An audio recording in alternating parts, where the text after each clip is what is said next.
Imagine this scene, a world in which pop culture intertwines with personal life to the point where private crises become global public spectacle. Britney Spears, a name that for almost 3 decades has dominated tabloid headlines, been dissected in talk shows and documentaries, and above all become a symbol of a broader cultural conversation about autonomy, identity, and power. Today, in 2025, we revisit her story, but under a very different lens. Is she truly free now? What are the consequences of her long battle with conservatorship, and how are her own social media presence, creative projects, and inner life shaping a new chapter in her career and personal journey?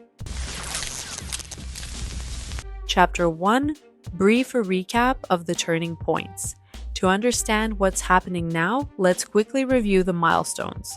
In 2008, Britney was placed under a conservatorship that for many years governed her personal life and finances. In 2021, her emotional court testimony, the tidal wave of public support, and a re-examination of her case by the media led to the termination of that conservatorship. That decision opened the door to new legal challenges around financial accountability, investigations, and a shift in how society views the conservatorship system. This phase gave rise to what some call the Britney effect, influencing how we think about the rights of those under guardianship. Chapter 2: What has happened in the last 12 to 18 months, legal and financial landscape. Once the conservatorship ended, Britney and her team didn't just reclaim her freedom, they embarked on a lengthy legal cleanup. In 2024 to 2025, negotiations and court actions focused on settling her father's claims,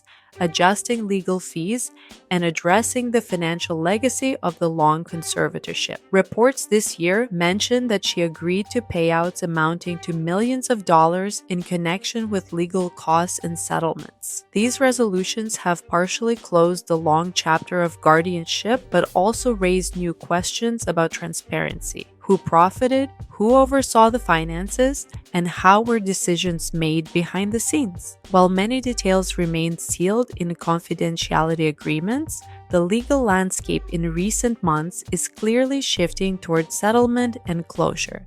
Chapter 3: Social Media, Hiatus and Return. Social media for Britney isn't just a platform. It's become a public diary where each post and gesture is savored, scrutinized, and amplified. In early November 2025, she briefly deactivated her Instagram account, then returned with a post that said, "So much has happened this year." She spoke about protecting her boundaries, practicing self-care, and the importance of being yourself in a world of constant expectation. The sequence of leaving social media then returning sparked speculation. Was this triggered by an emotional episode? Was it a deliberate choice to pause from public life? What feelings lie beneath those words? Meanwhile, some tabloids suggested that the release of her ex-husband Kevin Federline's memoir may have caused a surge of distress and led her to step back. These reports, however, rely on unnamed sources or insiders, and so must be taken with caution. In October-November, there were also publicly circulated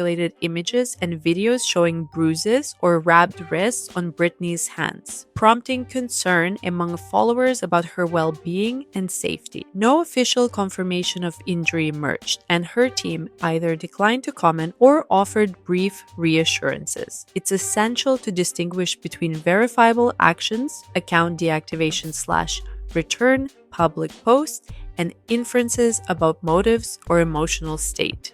Chapter 4: Personal relationships and inner circle. Following her split from Sam Asghari and a series of short-term romantic relationships, Britney's love life and trusted circle have again become subjects of public interest. In 2024 to 2025, she was seen traveling, vacationing in Mexico, and collaborating with fashion brands. But at the same time, the narrative around who constitutes her inner circle, what boundaries they maintain, and who supports her autonomy has resurfaced. Every public public outing, every companion, every stylist or friend becomes fodder for commentary. Some see revival, others see instability or eccentricity. Mental health professionals and attorneys emphasize that rebuilding trust and boundaries, cultivating a stable support team, and receiving reliable therapeutic care are all vital. Meanwhile, the intersection of private healing and public exposure forms the core tension of her current phase.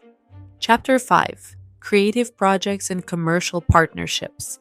Despite the legal and personal turbulence, Britney remains a cultural brand, an artist around whom commercial and creative projects orbit. In 2025, it was confirmed that filmmaker John M. Chu is developing a biopic based on her memoirs, with Britney reportedly very involved in the process. This is significant. She's seeking control over how her story is told on the big screen. Such a project stands as a potential means to reclaim her narrative after years of public control and speculation. Additionally, she has engaged in fashion collaborations, capsule collections blending her Y2K aesthetic with contemporary trends. These initiatives show that the industry still regards her as valuable. Her name sells not just music, but style, culture, and memory. That said, the balance now is between commercial success and retaining creative agency. Who will tell her story and on what terms?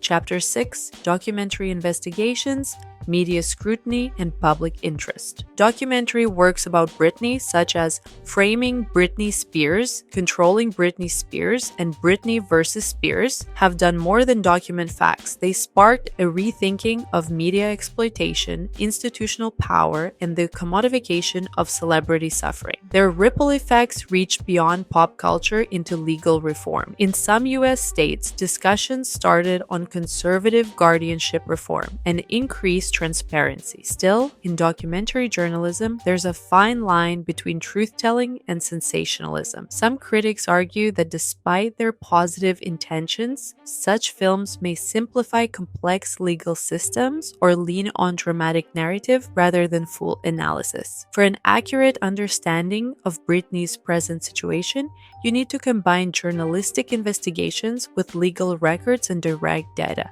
Chapter 7: Public Reaction and the #FreeBritney phenomenon. What began as a fan-led movement, #FreeBritney, evolved into a broader public protest against rights violations within the guardianship system. People united not only to support one star, but to highlight thousands of lesser-known cases where individuals lose autonomy with little public oversight. Hence, Britney's story resonates beyond her own life. It echoes structural issues of power and control. At the same time, within fandom, there remains a delicate balance. The instinct to defend Britney must not become invasive monitoring of her private life. Support must be respectful, sustainable, and centered on long-term well-being, not instant drama or consumption. The broader lesson: the movement shows how celebrity cases can prompt cultural and legal change, but also that fandom must be attentive to its own dynamics and impact. Chapter 8: Risks of Misinformation and Tabloid Frenzy. How to separate fact from hype.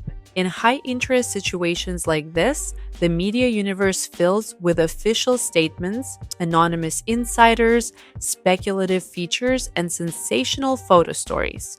Always check original documents when possible, legal filings, trusted journalist investigations, and approach exclusive stories with caution unless corroborated by multiple reliable outlets. Chapter 9: What this means personally for Britney. A psychological perspective.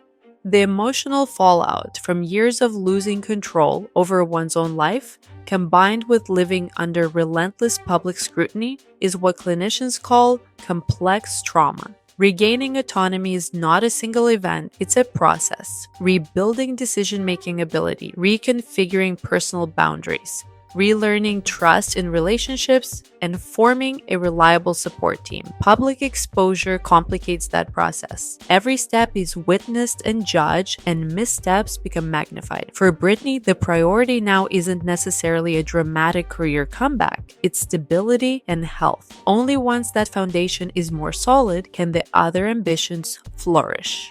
Chapter 10: Possible Future Scenarios. What could happen next?